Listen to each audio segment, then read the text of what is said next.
Halo Sobat Sehat semua, Assalamualaikum warahmatullahi wabarakatuh. Salam jumpa kembali dengan saya Sugito di channel Berbagi Sehat, channel edukasi dan motivasi seputar asam lambung, GERD, inisiatif psikosomatis berdasarkan pengalaman saya sebagai orang yang pernah menderita asam lambung, GERD, inisiatif psikosomatis.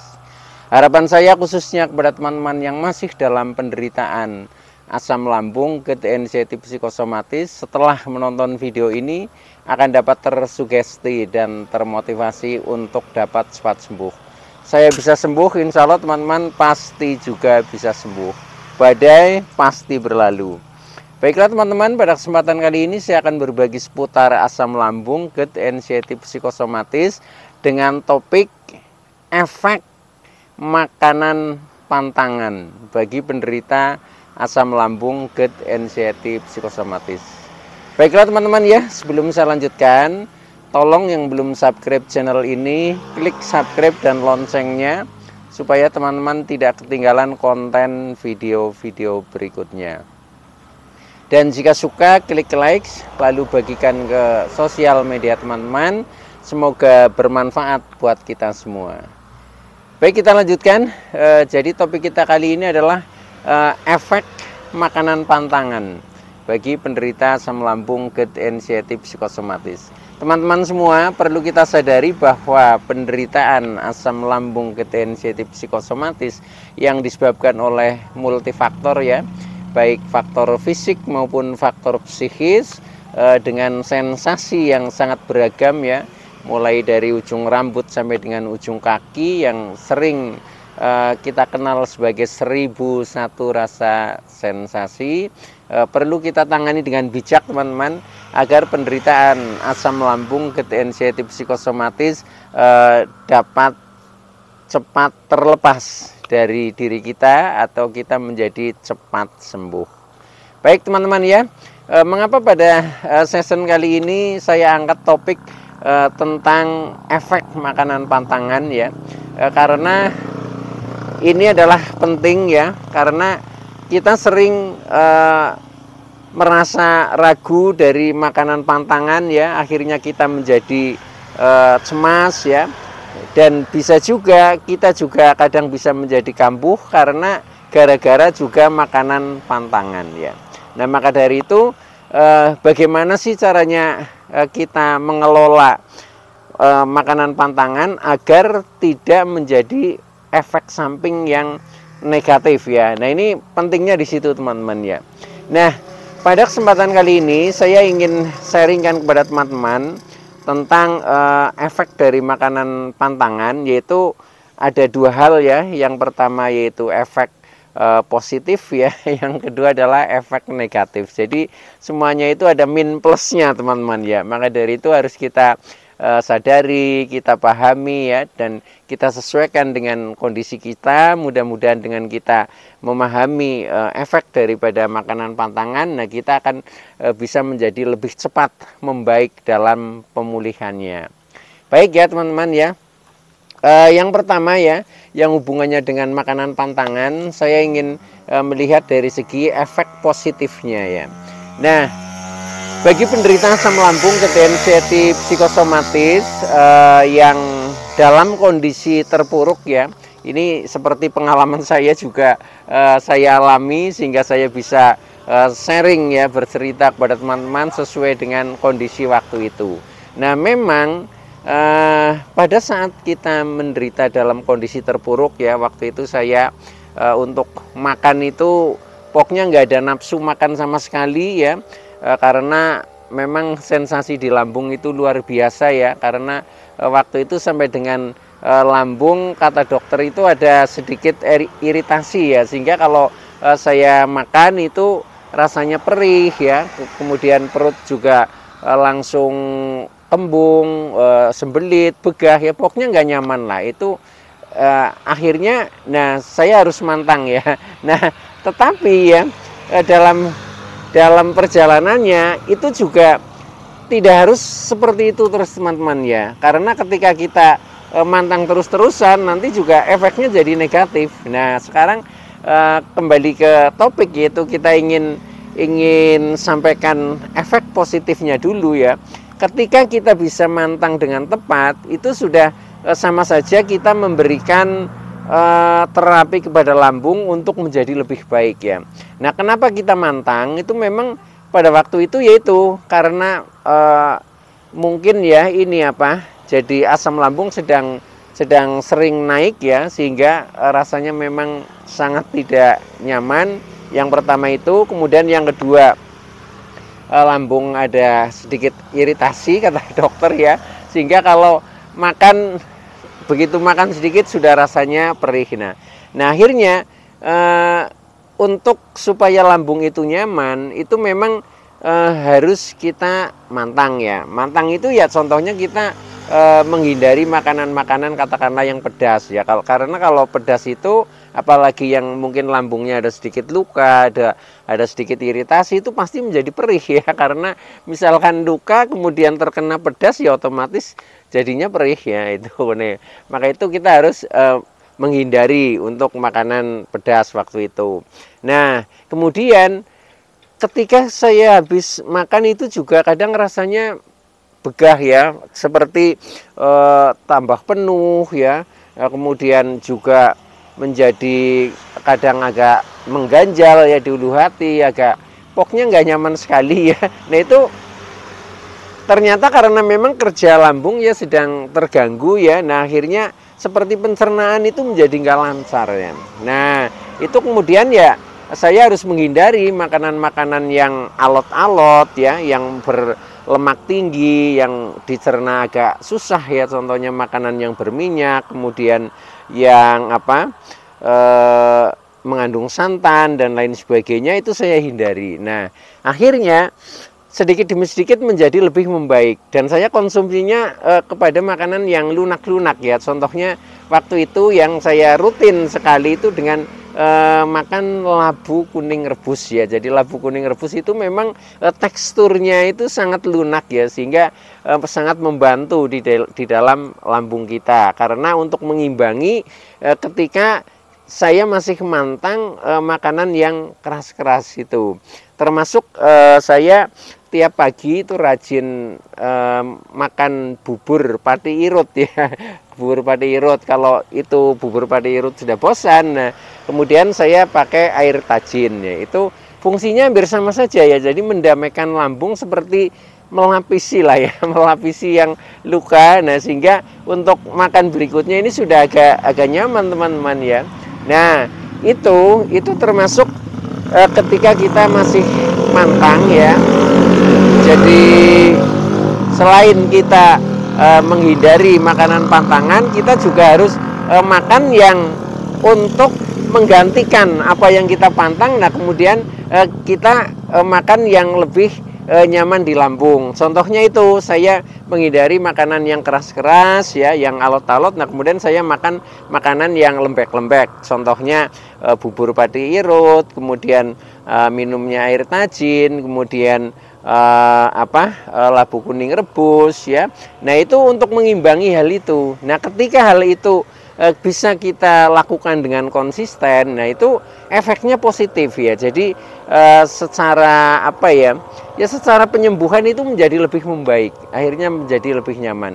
Nah tetapi untuk yang mantang ekstrim ya, itu juga jangan terlalu lama teman-teman ya. Karena kalau terlalu lama nanti efeknya bukan lagi positif, tapi sebaliknya menjadi berefek negatif. Nah waktu itu saya yang mantang ekstrim itu hanya 3 bulan ya. 3 bulan itu memang betul-betul konsisten dan ekstrim ya. Jadi semua yang masuk pantangan itu saya nggak makan sama sekali waktu itu ya.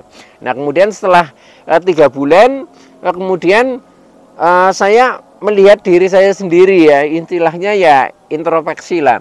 Nah ternyata kondisi saya itu juga belum kunjung membaik ya. Bahkan waktu itu berat badan saja itu sampai turun 10 kilo. Terus setiap saya keluar rumah, komentar orang-orang lain itu mengatakan, Pak Gito kenapa sekarang pucat, kenapa sekarang kurus. Nah itu, nah artinya itu menjadikan pikiran saya menjadi tambah cemas teman-teman ya, menjadi cemas kenapa orang kok selalu bilangnya seperti itu. Tetapi setelah saya contohnya menimbang badan ya, ternyata iya berat badan saya turun sangat drastis, yaitu turun 10 kilo. Kemudian ketika saya bercermin ya, itu kadang sampai takut sendiri kenapa saya sekarang jadi kurus ya. Dan kurusnya itu yang orang terkena asam lambung itu kurusnya wajahnya agak kehitam-hitaman ya, jadi hitam kebiru-biruan lah, nggak seperti kurus orang lain yang mungkin sakitnya lain, yaitu biasanya kan lebih keputih-putihan. Nah ini kalau orang yang terkena asam lambung itu dari wajahnya udah kelihatan ya, jadi kurus tapi agak semunya ya, ini itu kehitam-hitaman agak biru-biruan. Nah itu yang membuat saya itu agak semakin cemas dengan kondisi seperti itu ya. Nah itu, nah artinya apa? Setelah kita mantang 3 bulan, nah itu selain sebenarnya pencernaan saya sudah semakin membaik ya karena dari mantang itu ya, tetapi juga ada efek kecemasan saya yang masih tinggi itu.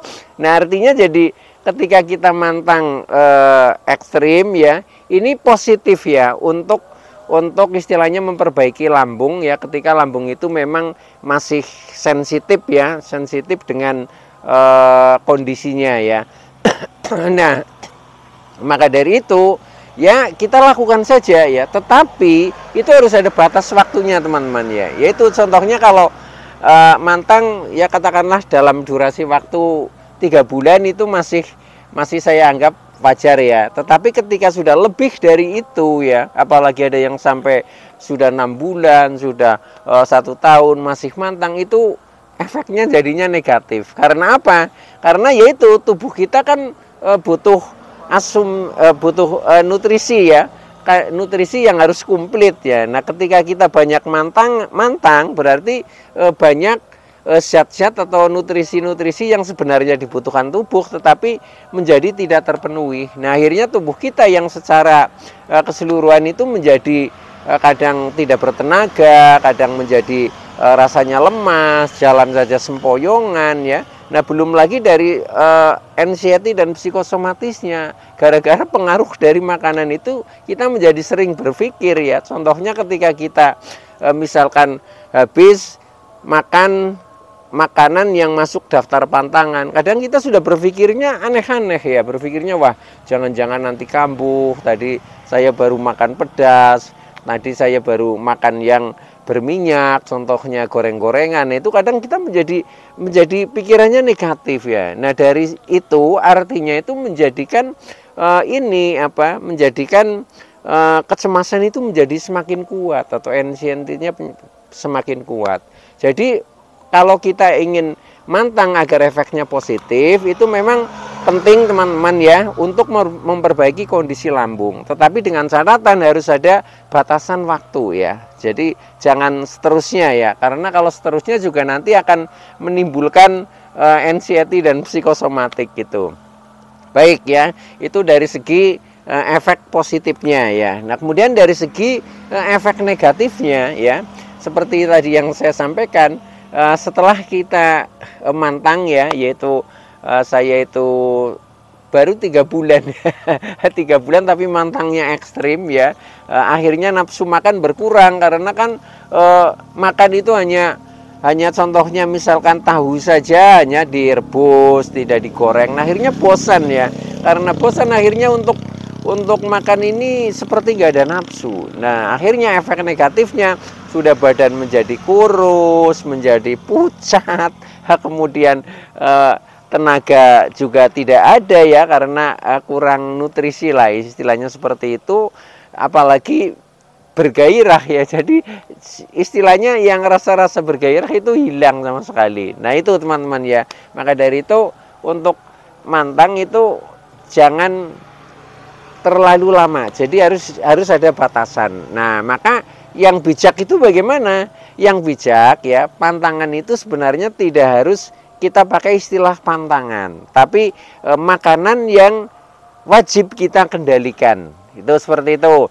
Nah, artinya ketika makanan itu hanya kita kendalikan, artinya kita kendalikan porsinya ya.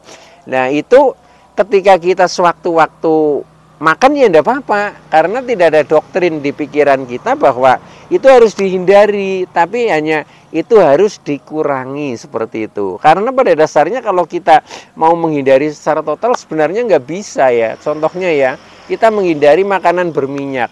Nah sekarang kalau kita mungkin makan di luar rumah itu hampir tidak ada makanan yang tidak pakai minyak, karena semuanya ya pakai minyak gitu, seperti itu. Termasuk makanan yang tanpa cabai misalkan ya, untuk menghindari pedas itu pun sulit kita temukan ya. Nah maka dari itu supaya di pikiran kita ini tidak menjadi doktrin yang negatif ya, nah akhirnya kita cukup makanan yang harus kita kendalikan atau makanan yang harus kita waspadai. Jangan pakai istilah makanan pantangan ya, supaya nanti di saat sewaktu-waktu kita makan juga nggak apa-apa, tidak mengundang kecemasan. Kadang kecemasan datang itu karena doktrin kita sendiri ya, karena kita sudah mendoktrin bahwa makanan ini itu dan sebagainya sebagai makanan pantangan. Nah ketika kita sedikit makan itu saja sudah cemas kita datang ya. Nah keraguan-raguan kita datang. Nah di saat cemas kita datang, keraguan-raguan kita datang, ya sudah, kalau kita pikiran kita, wah jangan-jangan ini nanti kambuh, akhirnya menjadi kambuh beneran. Nah itu seperti itu. Itu ini orang yang terkena psikosomatik itu memang seperti itu ya.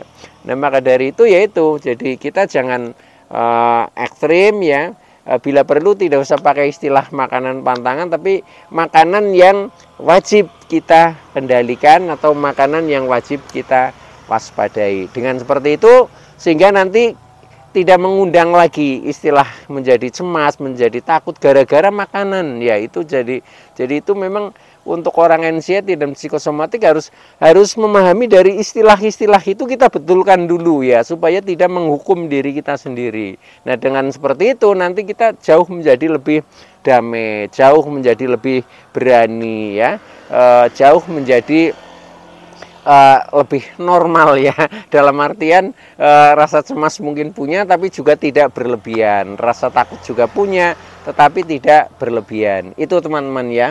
Nah ini ini kelihatannya sudah senja ya, ini sudah agak sore ya, sudah waktunya maghrib ya. Jadi mungkin tidak saya panjang lebarkan karena sudah agak gelap. Iya, ini kebetulan di pinggir sawah ya, di pinggir sawah ini, di dekat rumah saya ini. Saya hanya keluar beberapa meter saja dari rumah ya, supaya membuat suasana menjadi lebih nyaman.